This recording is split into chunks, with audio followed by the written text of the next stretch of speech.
Oh, construction champions, it's your host, Ron Nussbaum, and we're here for another amazing episode of Construction Champions Podcast, where, as always, we're burning the damn house down. And that house is your business, your personal relationships, your relationships with your employees, your relationship with money, all kind. I could go on forever, I think. The list grows every week, but we're also here to build it back up. So, how do we do that? We bring on amazing guests that help us become the construction champions that we're meant to be. You guys aren't here for Ron Nussbaum. You're here for our amazing guests, and I wouldn't want to have it any other way. So, construction champions, I have another amazing one here today for us. Gretchen, it is fantastic to have you on the show today. Thanks, Ron. I'm really excited to be here. Awesome. Well, why don't you introduce yourself to all the construction champions out there? Yeah, Gretchen Gagel. So I started out as an engineering intern for Lone Star Gas in Dallas, Texas in 1983. So I've been in the construction industry for a long time. I was at FMI for 11 years. I started their owner services group. Really working with big owners like General Motors and Intel on how to partner more closely with their engineering and construction partners. I've done a lot of strategy work with big engineering and construction companies, and now I divide my time between Australia and the United States, pretty much 50-50, and I've just written a new book on women leading in construction. Awesome. Australia is such a fascinating construction market. And sometimes I feel like it's way, way ahead of the United States. And it's so small. It is so small. I mean, we only have 27 million people, so it's about the population of Texas on the size of something in America. And we don't manufacture any cars, any computers. It all has to get shipped to Australia. So most of the construction spend, the big construction spend, is government infrastructure spending on light rail and tunnels and things like that. Hmm. Awesome. Well, I'm super excited for our conversation today. And I'm going to dive right in there. We're asking the $1 million question. And that is, what makes a construction champion? Tired of losing track of promising leads? Struggling to convert inquiries into contracts? Build 12 is your solution. Over 30 years of industry expertise tailored for contractors ensures seamless lead management and nurturing. Boost your closing rate with ease. Experience the efficiency today. Download Build 12 and supercharge your business growth. Don't wait, act now. I think a construction champion, people ask me why 40 years in construction, and I love the industry. We build and maintain the assets of civilization. I mean, we're transportation, hospitals, schools, charging your cell phone. Really, anything that we do on a daily basis is linked in some way to construction. And I think a champion is somebody that helps the rest of the world understand that and helps us continue to be a better industry. We got serious about safety, and we've improved our safety over the last 3 decades. We're getting serious about mental health, and we're getting serious about women being successful in construction. And I think all those things and championing that, we're a great industry that can always get better. So people that help the industry get better, I think, are real champions.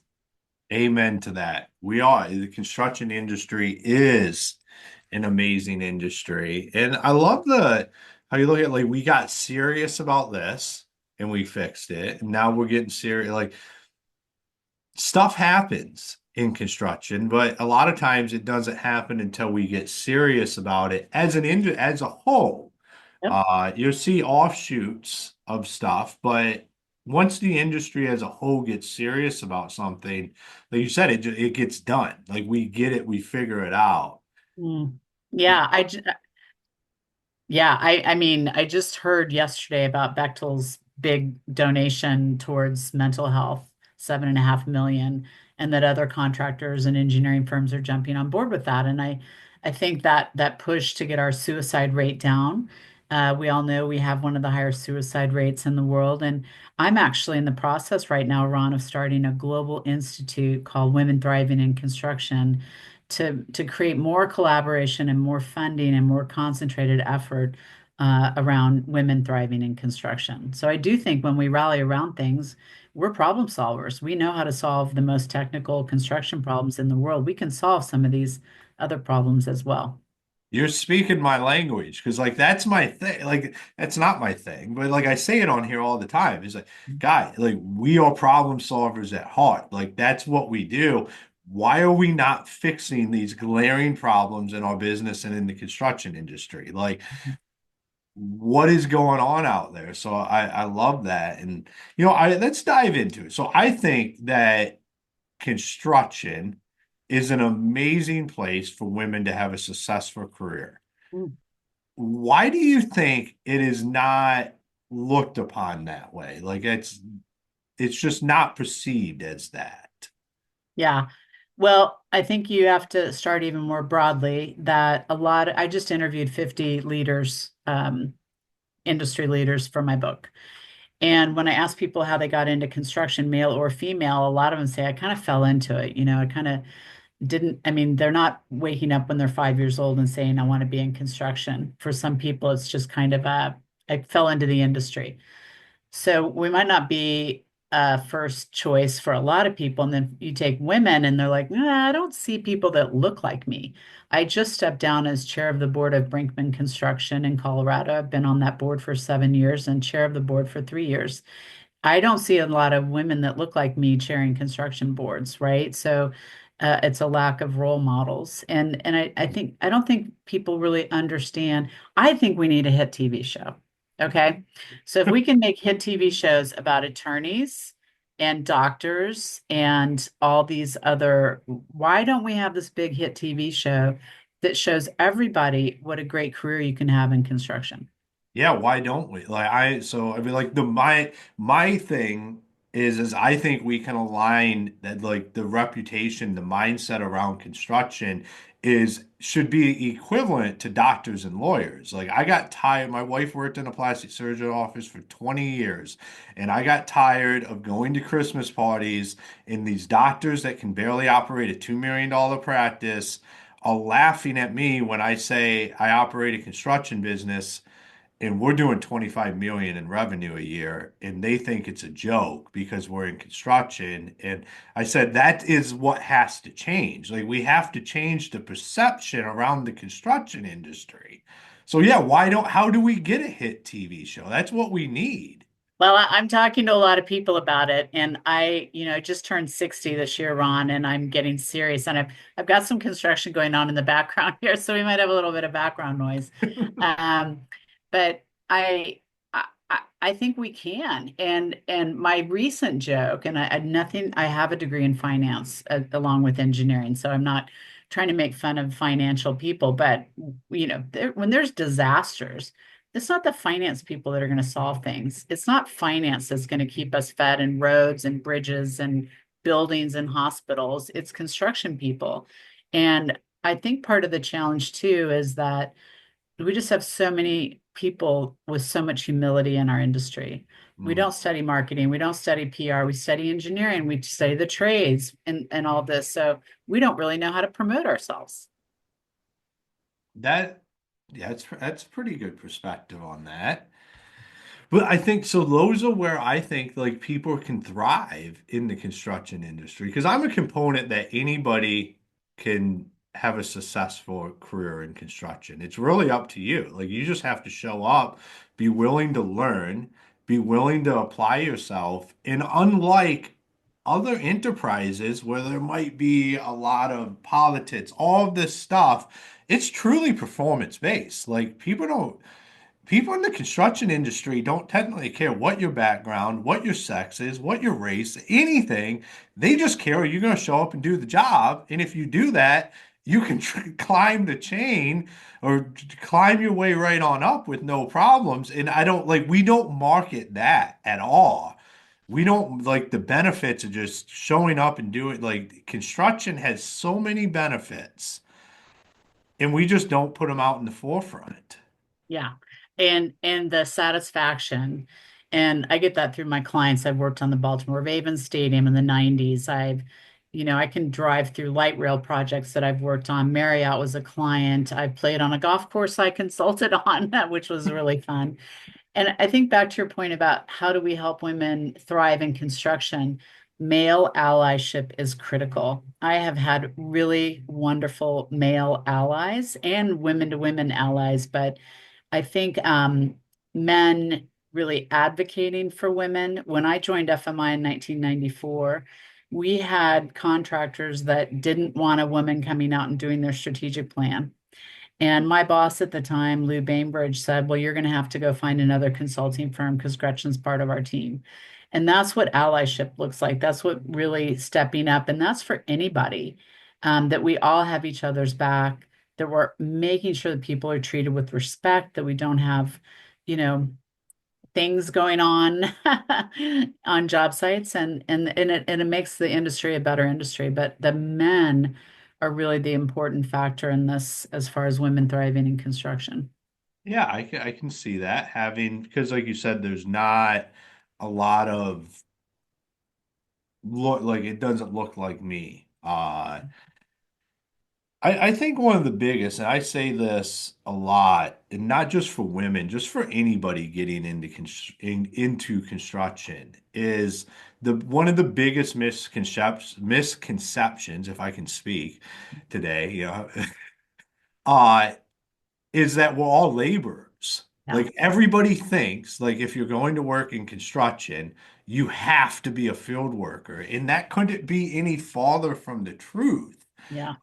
We need all kinds of different trades within the trades in these businesses. Like I say, if people just thought about it like any other business, we Yep. need all of those people.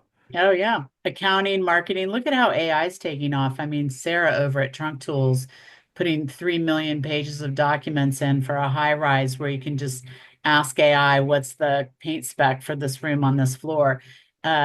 And there's so many different creative ways to contribute to construction, um, marketing, accounting. Two of the women that I interviewed for the book, the CFO of Turner Construction and the CFO of J.E. Dunn, two big companies, were both recruited out of public accounting aggressively by their CEOs. And I think that's the other thing I'm seeing is that we're bringing in people from other industries with other ideas, helping us be innovative, helping us be collaborative, and attracting. And one of them said to me, uh, I had no way was I going to work for a construction company. It just wasn't on my radar. I didn't think this is a good idea at all. And she's loved it. She has really loved coming into the industry. So once again, how do we share that story of what a great industry we are, full of great people doing amazing things on a daily basis, and all these different types of people and types of thinking we need to be successful? Yeah, I mean, there's so much leadership opportunities in management and executive and director level because like you don't have, so I came up through the field and I like in the Masons when you say that most of the people they just ended up in construction because when I got discharged in 2011 I had the Marine Corps, that wasn't my plan and I ended up in construction. And I a lot of times credit it like with just my transition out of the military went so much better than a lot of people I know. And I think that's because I ended up on a job site and I found that camaraderie that I was looking for. Yeah. But I quickly realized that's not like what I wanted to do for the rest of my life. And I figured out how to get myself into leadership, how to get myself into management and out of the field. And I, like I said, like you don't have to transition out of the field. Like you just said, they're recruiting people from other industries because we just don't have the talent here. So Yep. why not just come here and be that talent? For anybody that's listening that just happened to end up on this today and you're debating where should I take my career? Mhm. Construction is where you should take it. Yeah, and we need you. And thank you for your service as a Marine. I appreciate that. And we have a massive shortage. And I think back to your point about solving problems, I think this is one of the reasons that I think people are more willing to roll their sleeves up and think about how we tap other talent pools that we're not tapping effectively. Because in Australia, and this is the other thing I've learned, I sit on the Construction Industry Culture Task Force for Australia. I sit on the AGC Diversity and Inclusion Committee here in America. We're having almost exactly the same conversations and have almost exactly the same statistics. For 3 to 4% women in the trades, 11 to 12% overall. I think Australia's actually gotten up to 14. But 290,000 person shortage in Australia. I've heard 750,000 to a million here in America. And my big joke has become I travel almost every week. I've been in Hong Kong, Spain, Portugal, Denver, Atlanta, Miami, and Kansas City in the last 2 weeks. Is the Man, breaking the walking sidewalks and escalators that are broken everywhere you go because we have a shortage of mechanics. They can't get mechanics to fix them. I flew into Kansas City 3 nights ago, and sure enough, all the moving sidewalks were broken with cones around them. So hmm. we need these people. If we don't find these people, then projects are going to get pushed. Maintenance is going to get delayed. So it really is a societal problem. Yeah, and you said it earlier. I don't think it's that. I think it's we just have a marketing problem. Mm. Like we just don't do a good job. I think now we're just having a whatever conversation on Ron Nussbaum's opinions. I think we have one of the greatest recruiting sources in the word here in America through our military. Yes. I'm such an advocate for that because, like I said, I watched a lot of guys transition and have a lot of problems. And, there's one thing we lose when we get out of the military, and that's that camaraderie, that group, that sense. And Yeah. construction has that. Like, construction, no matter where you're at in a construction business, whether you're in the office, you're in the field, you're over here, you're whatever you're doing, it's a different feel. But at the end of the day, it's business. Like our service just happens to be construction, but Yep. it's a different environment. And I feel like we can transition people out of the military into these trades, into these jobs, whether they're labor jobs or whatever it is. There's we have the same skill sets Yep. in the military. There's people doing the same Mm, jobs mm, and we can transition them into the private sector because they're getting out for whatever that reason is. And they're looking for like, how do I still be part of something? Because that's what you lose. And like you said earlier, is the satisfaction of working on these projects and mm. knowing you were involved in that. It just gave me goosebumps because I think back of all the great things that I was able to be part of, that then you get to go around your community and you're like, I was part of that. Yep. And it's bigger than you, and the military's bigger than us. And it's like, to me, that I don't know how to make it happen, but I feel Yeah. like that is such a non-used resource. Mm. Yeah, I 100% agree. I mean, the Baltimore Ravens Stadium, let's see, it was probably 96 or 97 that I worked on that. And then years later, I was assistant dean of the business school at the University of Denver. And our lacrosse team went to the finals in that stadium. And I took 200 alumni and I said, look, I helped build this stadium. And they're like, wow. They didn't know me in a construction setting. The one of the last chapters, if not the last chapter of my book, Building Women Leaders is the name of the book. And it's also available on Amazon for pre-order right now, which is awesome. But the last chapter is how we lead the industry. The book is about how you lead, how you reflect as a leader, how you lead teams effectively, how you build relationships with people in the context of women in construction. But this last chapter is how do we all step up and lead the industry? I think that's why I was inducted into the National Academy of Construction in 21. My peers recognize that throughout my career, it hasn't just been helping organizations, but it's been trying to lift the whole industry through different ways that I've served the industry. And I think if we all put our heads together and figure out this marketing, this image thing, and how we make this the industry that people are beating down our door, all people, to come to work. I think that's the exciting work for me in the next decade, and I want to see that hit TV show, so I'm going to keep working on that. Yeah, no, absolutely. We should have a hit TV show. I love that. And it's just so I remember when we were having a hard time hiring, and the reason like it becomes so standardized. We use all the same excuses. And when we realize is what we have is a reputation and marketing problem, and we invested in changing that, and then we became to where everybody wanted, like, from nobody wanting to say tell anybody where they worked or you should work here, to they became our biggest recruiters. We Mhm. lost, we flipped that, and it was an investment, and it was having to understand that the reason why we're having a hiring problem is because of us and what we've allowed to be the reputation, and we have to change that.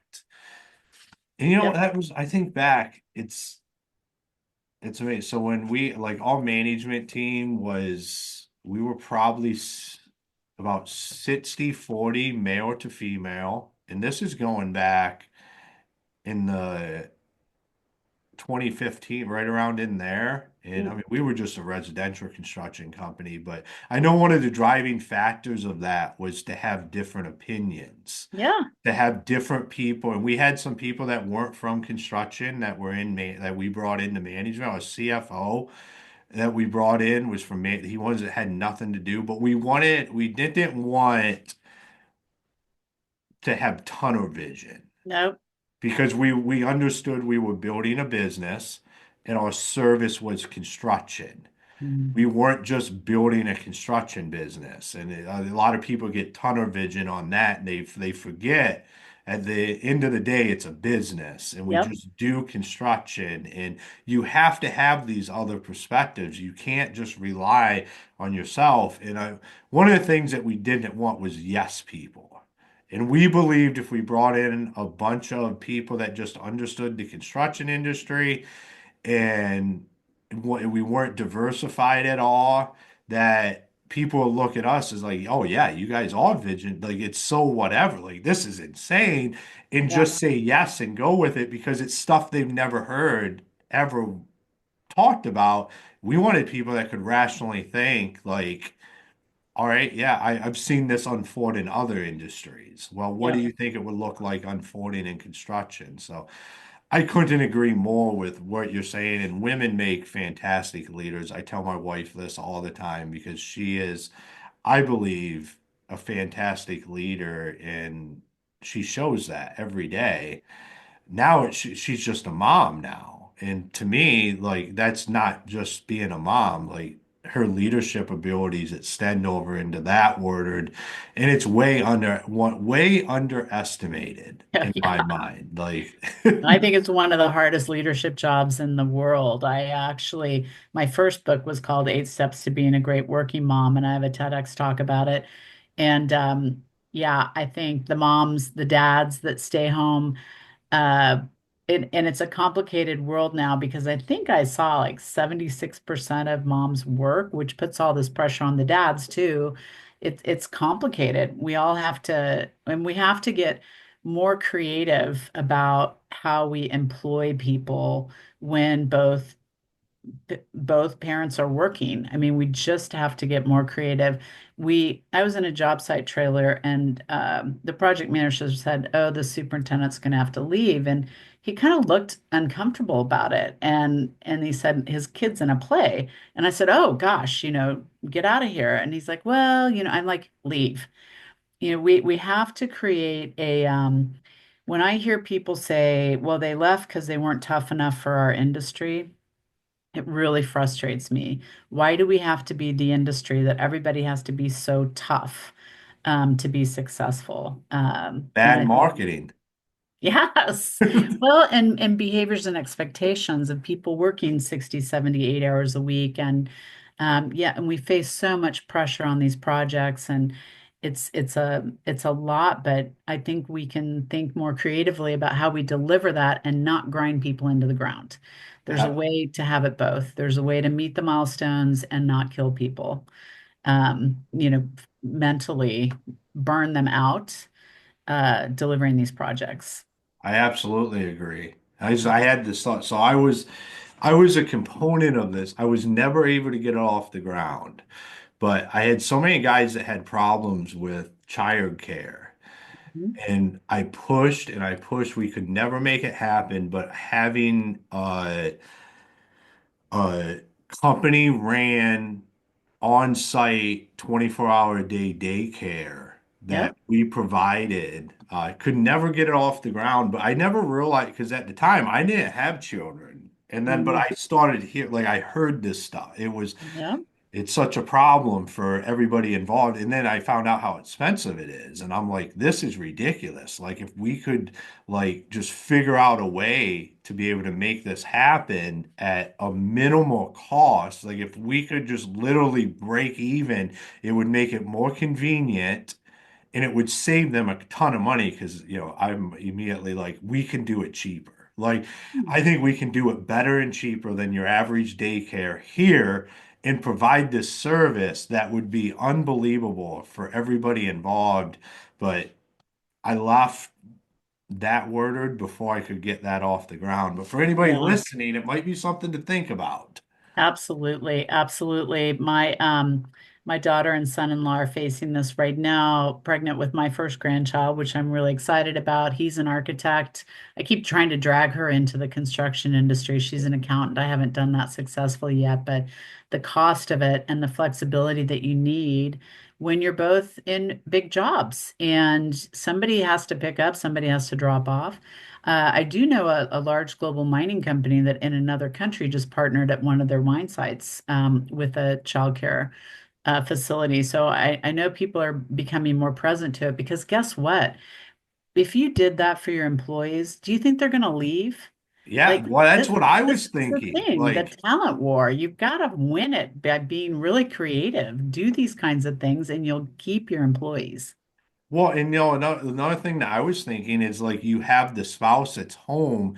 If somebody has to stay an extra couple hours or they're not home right when like it takes some of that aggravation away as well. At least we didn't have to do this or that. I understand like work happens, stuff happens, but like here was the benefit. Like Yeah. it creates this environment, like you said. Do you think people really want to leave? Like it takes some logistics, it takes some planning. Like all of this stuff's doable, and it Mhm. starts to change the marketing around your business and then the construction industry as a whole. Yep. I did a speech for the SMACNA board a few years ago, and we were talking about the talent shortage. I mean, we've been talking about shortage My on not entire 40 time in years, construction, we've been right? talking about it. Yeah, it's crazy. And so they had a job site and they needed the perfect project manager was coaching his son in soccer. So they got creative. So they sent another guy for, whatever, half the project. And then when the soccer season was over, they sent the other guy. And it's not brain surgery. I mean, you can swap out a project manager and rebuild relationships and things like that. So I think that getting creative and thinking outside the box and not just saying, well, we've always done it this way. Mm. I think that will really help the industry. That's the saying that kills the industry in my mind, is like Mm. we've just always done it this way, so it's how we're always going to do it. Yes, It's like, are you absolutely. crazy? Yeah, I love it, Gretchen. This has been a fantastic conversation. I have loved it today. thanks. For Me all too. for all the construction champions listening, where do they connect with you? We know with the book on Amazon. Yep. If they wanted to follow you, learn more about what you do, where's the Yeah. best places for them to do that? Yeah, LinkedIn, Gretchen Gagel, like a bagel, Gagel. It's really easy to find me, and my website is gretchengagel.com. I'm not as active right now on the rest of social media because I've been under a rock writing this book. Um, but yeah, building women leaders on Amazon, and as a friend said, the book is just the it's not the end, it's the start. I am speaking at AGC on April 9th at the National Convention, FutureCon in Australia. I hope to have a lot of keynote speeches and a lot of conversations with teams and organizations about how we apply some of the things I learned by interviewing leaders and being on podcasts and talking to people like you about what the things are that we can implement to help women thrive in construction. Awesome. Well, thank you for taking the time to be on the show today. I know you're very busy. Yeah, thanks, Ron. I really enjoyed the conversation and appreciate the like-mindedness of thinking outside the box and that hit TV show. I'm just going to say that one last time. I'm going to make, darn it, I'm going to try and make this happen in the next decade. Absolutely. So, Construction Champions, another episode in the bag. And if you have anything to do with TV, reach out to Gretchen. Like, let's make this happen. Let's get us a hit TV show. But today, we once again a subject. The construction industry has such a marketing problem when it comes to the industry in general, but it all starts with you. Like, so how do we fix this? I've thought about it many times, and it's such a big industry, but how do you fix anything at scale? It's you got to start somewhere. So what it's going to take is for you guys out there that are looking to be construction champions and moving along, and you think like anything you do doesn't have a huge impact. Let me break this down. Is like if you guys start doing this stuff, if you start changing how you market and how you hire and how you recruit people and what your construction company looks like, that starts to create a ripple and it moves. Next thing you notice, multiple companies around you starting to do the same thing because you're having success with it. Now, think about if somebody in every state did that, and then it grew to a county in that state, and then it continued to go. So you see, what you do can have a huge impact on the construction industry at scale. You may never know that, but you know the great thing about construction is just like Gretchen said, like we're just a bunch of humble people that just want to get the job done. So it's not like you need to know, did that have a huge impact? But you know it when you start looking around and everywhere you go, you're like, man, that's stuff we were doing a while back. I wonder where they learned to do that. And then they ended up learning it from somebody over here that might have saw you at some point in time. Think about that. That's how we start to change the perception around the perception around the construction industry today. It starts with every one of us taking a look in the mirror and understanding where we can improve when it comes to this. Are you the guy that goes to the store and everybody says that is the reason why I don't want to work in construction? Or are you the guy that goes to the store and people ask you what they do, what you do, and you say, oh, I'm in construction. And they're like, really? Tell me more about that. That's the guy you want to be. You want to be the one that if you were put in a lineup, they wouldn't necessarily think that you were the construction worker or employed by a construction company. We can change this, but it's going to take all of us. So Construction Champions, make sure you check out all of our fantastic sponsors. Make sure you go pre-order Gretchen's book. And until next time, be the champion you were meant to be. Is communication chaos holding your construction business back? Emails, texts, and generic tools weren't built for your business. BuilderComs delivers a platform built for construction. Fully branded, custom workflows, and seamless integration, all designed to fix communication for good. From our free forever plan to your own custom solution, we make construction software not suck. Ready to transform your business? Book your free strategy call today.